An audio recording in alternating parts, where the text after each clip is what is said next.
إن الحمد لله نحمده ونستعينه ونستغفره ونعوذ بالله من شرور أنفسنا ومن سيئات أعمالنا من يهده الله فلا مضل له ومن يضلل فلا هادي له أشهد أن لا إله إلا الله وحده لا شريك له وأشهد أن محمدًا عبده ورسوله يا أيها الذين آمنوا اتقوا الله حق تقاته ولا تموتن إلا وأنتم مسلمون يا أيها الناس اتقوا ربكم الذي خلقكم من نفس واحدة وخلق منها زوجها وبث منهما رجالا كثيرا ونساء واتقوا الله الذي تساءلون به والأرحام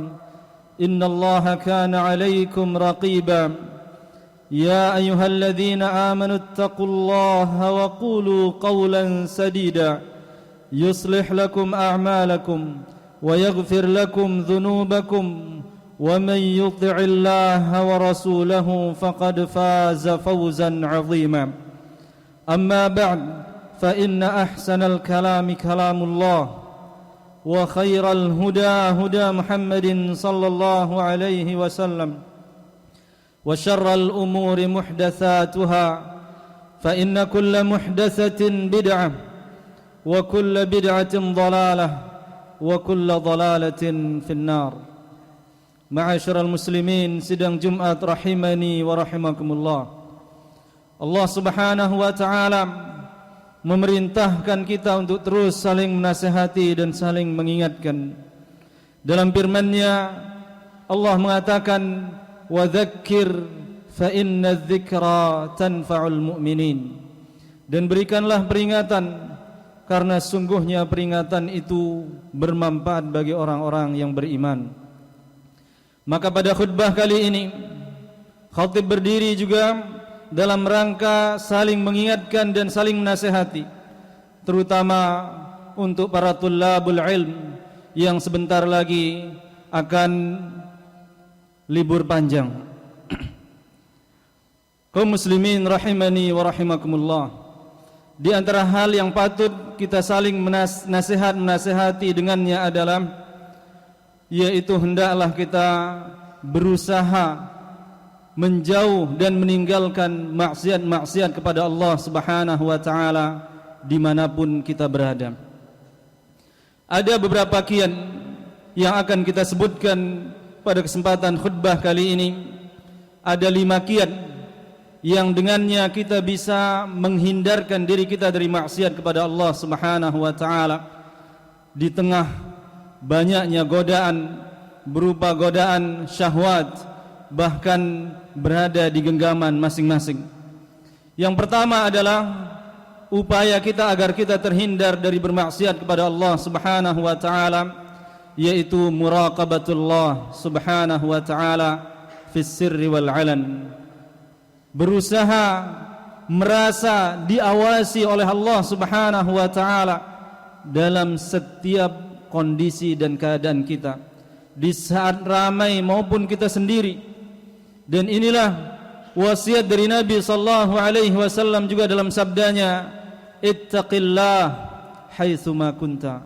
Bertakwalah kepada Allah dimanapun engkau berada.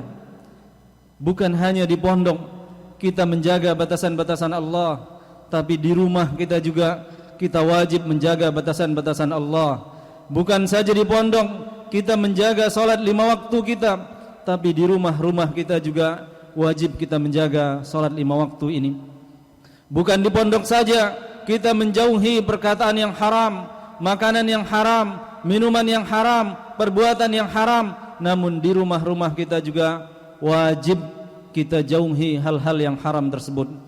Sebagaimana ayat yang kita bacakan dalam muqaddimah, innallaha kana 'alaikum raqiba. Sesungguhnya Allah Subhanahu wa taala senantiasa mengawasi kalian. Kemudian yang kedua, di antara kiat agar kita dapat terhindar dari kemaksiatan adalah mengingat betapa besar dan banyaknya nikmat yang Allah berikan kepada kita, berupa nikmat sehat, kemudian juga nikmat menuntut ilmu, nikmat pandangan, pendengaran, dan nikmat-nikmat yang lainnya yang tidak bisa kita hitung satu persatu. Apa kaitannya dengan meninggalkan maksiat? Kata para ulama, mengingat nikmat yang banyak itu akan menumbuhkan rasa malu untuk bermaksiat kepada Allah Subhanahu wa taala, apalagi bermaksiatnya dengan nikmat yang Allah berikan kepada kita. Allah Subhanahu wa taala mengingatkan dalam Al-Qur'an, "Fama bikum min ni'matin faminallah." Nikmat apa saja yang ada padamu itu datangnya dari Allah. Nikmat sehat, nikmat berjalan, nikmat berlari, nikmat melihat, mendengar, itu datangnya dari Allah. Maka sudah sepantasnya kita malu menggunakan nikmat-nikmat tersebut justru untuk menentang Allah Subhanahu wa taala, sang pemberi nikmat tersebut. Kemudian yang ketiga, di antara kiat agar kita dapat terhindar dari kemaksiatan adalah rifqatus salihin, menemani atau membersamai orang-orang yang saleh dan menghindari orang-orang yang gemar melakukan kemaksiatan. Sebagaimana nasihat Nabi sallallahu alaihi wasallam mengatakan, "Al-mar'u 'ala dini khalilih, falyanzur ahadukum man yukhalil." Seseorang itu tergantung agama kawan dekatnya, maka hendaklah masing-masing melihat siapa yang akan menjadi teman dekatnya. Bila dia berada di komunitas yang meninggalkan salat, maka lambat laun dia akan ikut-ikutan meninggalkan salat. Kalau dia berada di komunitas yang mengentengkan hal-hal yang haram, makanan yang haram, minuman yang haram, maka lambat laun juga dia akan ikut-ikutan mengentengkan makanan yang haram dan minuman yang haram tersebut. Oleh sebab itulah, di antara poin yang terbesar di zaman ini adalah pandai-pandai memilih kawan agar kita tidak mudah terjerumus dalam kemaksiatan. Kemudian di antara kiat berikutnya agar kita terhindar dari maksiat adalah mengenali akibat buruk dari kemaksiatan itu. Setiap kemaksiatan akan mendatangkan kehinaan. Kehinaan di mata Allah Subhanahu wa taala, kehinaan juga di mata hamba. Setiap kemaksiatan akan menyisakan bintik hitam di dalam hati seorang hamba. Sebagaimana sabda Nabi sallallahu alaihi wasallam, "Innal 'abda idza adznaba dhanban nukitat fi qalbihi nuqtatan sauda." Sungguhnya seorang hamba setiap kali dia melakukan dosa, maka akan dititikkan di hatinya bintik hitam. Fa in taba wastaghfara saqula minha. Tapi apabila dia bertaubat, beristighfar, maka akan dibersihkan lagi hati tersebut. Bayangkan kalau hari-hari kita penuhi dengan dosa, baik dosa dari pandangan, penglihatan, dengan tangan, dengan kaki, maka bagaimana hitamnya hati kita ini. Dan hati yang hitam tentunya tidak mudah ditembus oleh nasihat-nasihat. Susah dia ditembus oleh peringatan-peringatan, sehingga binasalah pemiliknya. Kaum muslimin sedang Jumat rahimani wa rahimakumullah. Kemudian juga di antara kiat agar kita terhindar dari perbuatan maksiat adalah banyak-banyak berdoa kepada Allah Subhanahu wa taala. Karena sesungguhnya yang memberikan kita taufik, yang menggerakkan hati kita menghindari keburukan-keburukan itu adalah Allah Subhanahu wa taala. Maka jangan pernah kita bersandar pada diri kita. Mintalah pertolongan kepada Allah Subhanahu wa taala agar menjauhkan kita dari kemaksiatan-kemaksiatan dan agar memudahkan kita untuk melakukan ketaatan-ketaatan. Sebagaimana doa-doa Nabi sallallahu alaihi wasallam yang senantiasa mencontohkan melibatkan Allah, berdoa kepada Allah di dalam setiap ketaatan yang dilakukan. Di antara doa Nabi sallallahu alaihi wasallam, Allahumma a'inni ala dzikrika wa syukrika wa husni ibadatik. Ya Allah, tolonglah aku, bantulah aku untuk senantiasa mengingatmu, bersyukur kepadamu dan beribadah dengan baik kepadamu. Aqulu qawli hadza wa astaghfirullah li wa lakum.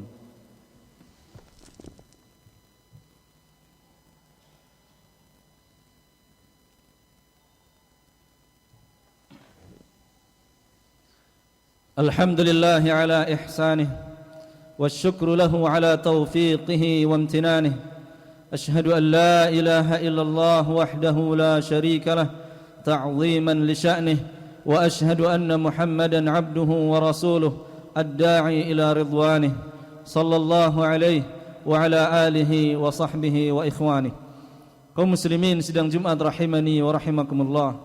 Di antara perkara yang penting juga agar kita terhindar dari kemaksiatan adalah syughlul waqt bil ta'at, mengisi waktu-waktu itu dengan ketaatan, mengisi waktu-waktu dengan hal-hal yang bermanfaat. Karena para ulama menyebutkan di antara hal yang paling berbahaya adalah waktu-waktu yang kosong, yang tidak dimanfaatkan, yang tidak diisi dengan ketaatan. Apabila dia diisi dengan ketaatan, dengan baca Al-Quran, memurojaah hafalan, atau dengan membantu orang tua, atau melakukan hal-hal yang positif, maka akan tertutup celah-celah untuk melakukan maksiat kepada Allah Subhanahu wa taala. Dan inilah yang paling perlu diperhatikan oleh para tullabul ilm ketika berada di rumahnya. Hendaklah dia susun waktunya, bagi waktunya kapan untuk murajaah, kapan untuk menghafal, dan kapan untuk membantu orang tua, agar waktu itu tidak terbuang sia-sia. Karena sebagaimana sabda Nabi sallallahu alaihi wasallam, dua nikmat yang paling mudah membuat kita terperdaya, membuat kita merugi adalah nikmat sehat dan waktu luang itu. Ni'matani maghbunun fihima katsirun minan nas, as-sihhat wal faragh. Dua nikmat banyak sekali manusia ini terperdaya, tertipu dengannya, yaitu nikmat sehat dan nikmat waktu luang.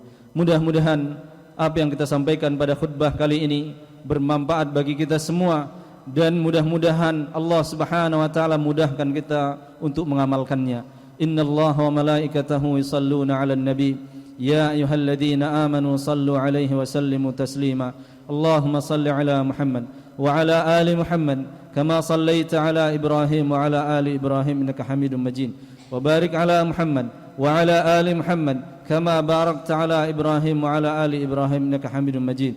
Allahumma ighfiril muslimin wal muslimat والمؤمنين والمؤمنات الأحياء منهم والأموات إنك سميع قريب مجيب الدعوات. ربنا لا تزغ قلوبنا بعد إذ هديتنا وهب لنا من لدنك رحمة إنك أنت الوهاب. اللهم أرنا الحق حقا وارزقنا اتباعه وأرنا الباطل باطلا وارزقنا اجتنابه. اللهم أعنا على ذكرك وشكرك وحسن عبادتك.